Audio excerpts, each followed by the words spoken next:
कि मेरे प्रभु को सबसे प्रिय क्या है, कहा मैया तुलसी प्रिय है, बड़ी प्रिय है। ग्रंथों में उल्लेख है कि भगवान कहते हैं कि तुलसी के बगैर हमारी पूजा अधूरी है। कहते हैं अगर पत्ती भी नहीं मिलती है तो कोई बात नहीं, अगर कहीं कभी होता है कि वृक्ष सूख जाते हैं तुलसी के, तो भगवान कहते हैं कोई बात नहीं, अगर पत्ती नहीं है तो उसकी लकड़ियां ही मुझे समर्पित कर दो। अगर वो भी संभव नहीं है तो उस वृक्ष की जड़ हमको समर्पित कर दो। अगर वो भी संभव नहीं है तो तुलसी का वृक्ष जहाँ पर उगा है वहां की मिट्टी ला करके हमें अर्पित कर दो, क्योंकि उसके बगैर हमारी पूजा बड़ी अधूरी है। और गोविंद और मैया रुक्मिणी का तो पाणिग्रहण होगा ही, साथ साथ आज एक बड़ा पावन दिन है, भगवान शालिग्राम और मैया तुलसी का भी विवाह आज के दिन होता है। आज के दिन भगवान 4 महीने सोते हैं, जिसे महात्मा लोग चतुर्मास कहते हैं। इसमें संत लोग चतुर्मास करते हैं एक स्थान पर रहकर। तो आज हमारे नारायण अपनी निद्रा को त्याग करके और भक्तों पर कृपा करते हैं और माँ भगवती तुलसी के साथ विवाह करते हैं। तो ये भी मंगल में बेरा है। तो हम लोग मैया तुलसी को याद करते हुए तब इस कथा में प्रवेश करेंगे जो भगवान को बड़ी प्रिय है। भक्त ने बड़ा प्यारा वर्णन किया है भगवान शालिग्राम और मैया तुलसी का पावन गीत है। आइए हम लोग भजन के माध्यम से देखें। कहाँ से आई तुलसा, कहाँ से सिया राम, कहाँ से आई तुलसा, कहाँ से सिया राम, कहाँ से आए रे मोरे शालिग्राम, कहाँ से कहाँ से आए रे मोरे शालिग्राम, कहाँ से आए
गमले में उतरी फूल सावन में सिया राम, गमले में उतरी फूल सावन में सिया राम, सिंहासन उतरे रे मोरे शादी कराम, सिंहासन उतरे रे मोरे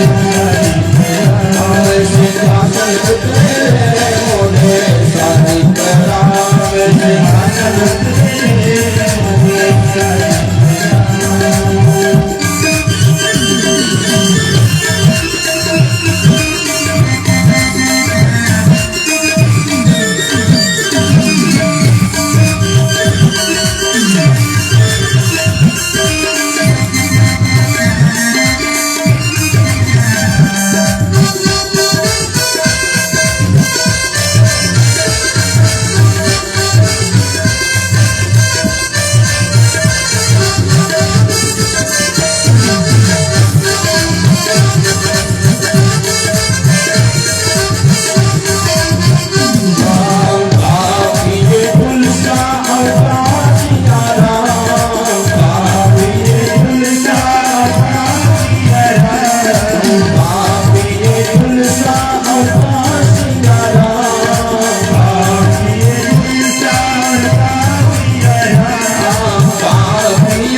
मुक्ति दे मेरे शादी करा मुक्ति दे मेरे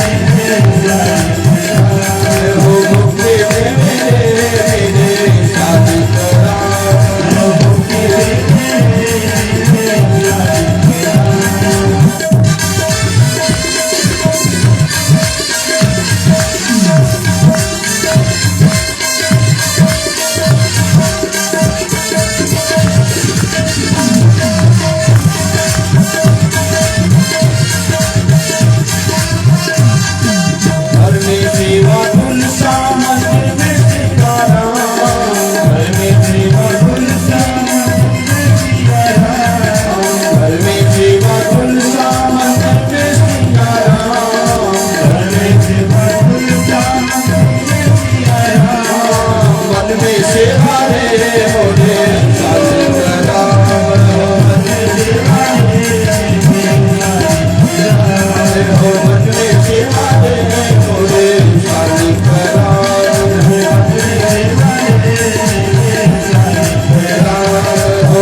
भगवान नारायण ने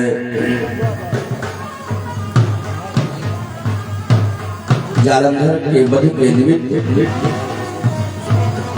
पातिव्रत धर्म का पालन करने वाले वृंदा के साथ छल करके भगवान शिव का मार्ग सुलभ बनाया, जिसके कारण भगवान शिव दैत्यराज जालंधर का वध कर सके।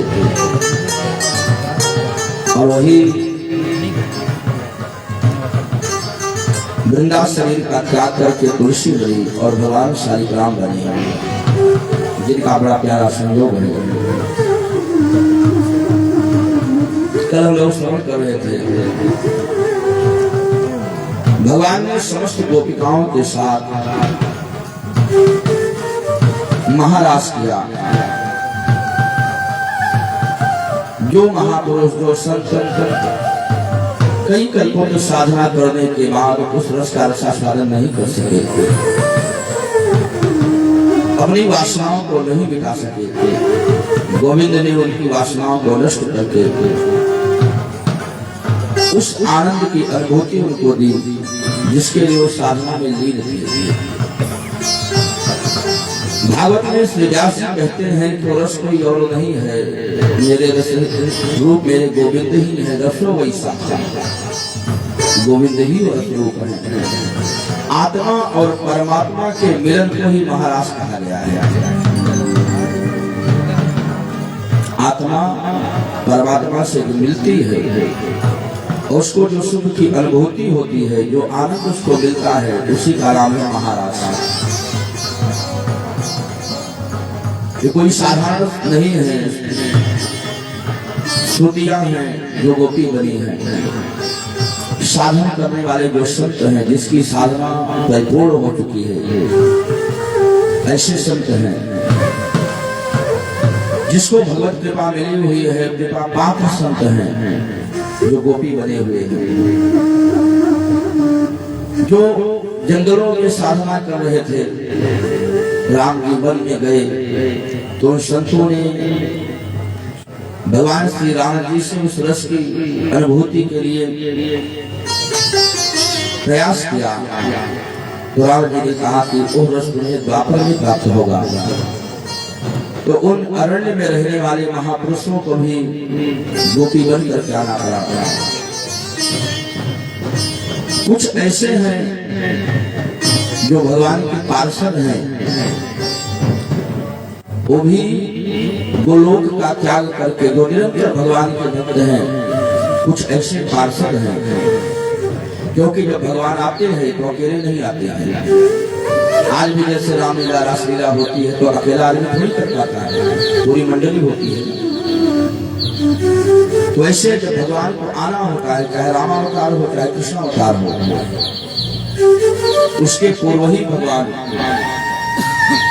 वहां पर सभा एकत्र करते हैं। कौन क्या कार्य करेगा उसका कार्य निर्धारित किया जाता है और वो सब भगवान के साथ आते हैं, इस धराधाम पर उनकी लीला में सहायक बनते हैं, जिससे भगवान की लीला संपन्न होती है और ये मानव जाति ये जगत उस लीला का गायन करके अपना आत्म कल्याण करता है। ये कोई साधारण गोपी नहीं थी। ऐसा नहीं कि ब्रज में रहने वाली जितनी गोपिकाएं थी सबको भगवान ने महाराज में बुलाया, नहीं, श्रुत रूपा, साधन सिद्धा, कृपा सिद्धा, गोलोक वासिनी, अरण्य वासिनी, ये गोपियों के भेद इन्हीं गोपिकाओं को महाराज में आने का अवसर मिला। और जो बाबा भोलेनाथ निरंतर समाधि में समाधिस्थ रहते थे, जो नारद की अनवरत भगवान की प्रदान की हुई वीणा के माध्यम से भगवान के गुणों का गायन करते रहते थे, वो नारद जी, वो भी नारदी बन करके और भगवान शिव मैया पार्वती के साथ गोपी बन करके और उस महाराज का आनंद लिया। और आज भी उस व्रज भूमि में बाबा भोलेनाथ गोपेश्वर के रूप में विराजमान है। वह एक ऐसा स्थान है जहाँ पर गोपेश्वर बनकर के भगवान शिव विराजमान है और मैया पार्वती बाहर हाथ जोड़ करके खड़ी है। मैया पार्वती कहते हैं कि बाबा कैलाश चलो, तो बाबा कहते हैं कि तुमको आना है तो तुम भी अंदर आ जाओ, हम यही रहेंगे। तो मैया पार्वती बाहर ही हाथ जोड़ करके खड़ी है। डर लगता है उनको कि बाबा इस मंडल में आए, प्रवेश किया तो पुरुष से स्त्री हो गए, हम कहीं स्त्री से पुरुष न हो जाए, इसलिए कहा मैया दूर से हाथ जोड़ करके खड़ी है, पास नहीं जाती है। और बाबा गोपेश्वर के रूप में उस पावन धरती पर आज भी विराजमान है, जहाँ पर उन्होंने दिव्यतम रस का अनुभव किया, दिव्यतम रस की प्राप्ति की। भगवान उस महाराज के बावजूद भी अरिष्टासुर आदि दैत्यों का संहार करते रहे। कंस बारी बारी से भेजता रहा। कंस अपनी मृत्यु को टालने का अनवरत प्रयास कर रहा है कि हमारी मृत्यु टल जाएगा, क्योंकि उसका संदेह बिल्कुल पक्का हो गया है कि मेरा काल कोई और नहीं है, वो नंद का ही छोरा है। भगवान के अद्भुत कार्यों से कंस का जो विश्वास है पक्का हो गया है। इसके बाद गोपिकाएं जब आपस में एकत्र होती हैं, श्री सुखदेव जी कहते हैं जब गोविंद गोचारण में चले जाते हैं तो जो गोपिकाएं हैं वो सब एकत्र होकर के कोई उसमें कृष्ण बन जाती है, कोई मधुमंगल, कोई श्री रामा, और आपस में बैठ करके भगवान जैसे लीला करते हैं वैसे वो गोपिकाएं लीला करती हैं। अपना अपना पद लेकर के उसका गायन करती रहती हैं। श्री सुखदेव जी कहते हैं एवं ब्रजस्त्रियो राजन् कृष्ण लीला गायते। वो एकत्र होकर के भगवान श्री कृष्ण की लीलाओं का गायन करती है। कहती है मैं कृष्ण हूँ, एक कहती है मैं राधा हूँ, एक कहती है मैं श्री रामा हूँ, एक कहती है मैं मधुमंगल हूँ।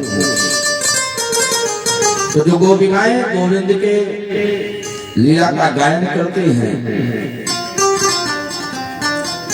उसी को युगल गीत कहा गया है। एक दूसरे का जोड़ा बना करके, एक राधा बनी है, एक कृष्ण बनी है, और ऐसे कई जोड़े बना करके उन लीलाओं को करती हैं। तो श्री सुखदेव जी ने कहा कि जो गायन करती है गोपिकाएं, एक राधा और एक कृष्ण बन करके, तो इसी को श्री व्यास जी ने युगल गीत कहा है। गोविंद अब धीरे धीरे 11 वर्ष 56 दिन के हो गए। अब जो भगवान 11 वर्ष 56 दिन के हुए तो एक दिन संयोग से नारद जी घूमते घूमते मथुरा गए। कंस का दरबार लगा हुआ था।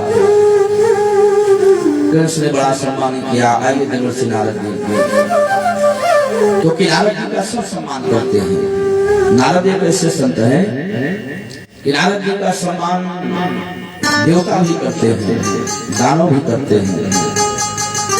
और इस धरातल पर रहने वाले बड़े बड़े संत अमलात्मा विमलात्मा राजा महाराजा भी उनका सम्मान करते हैं।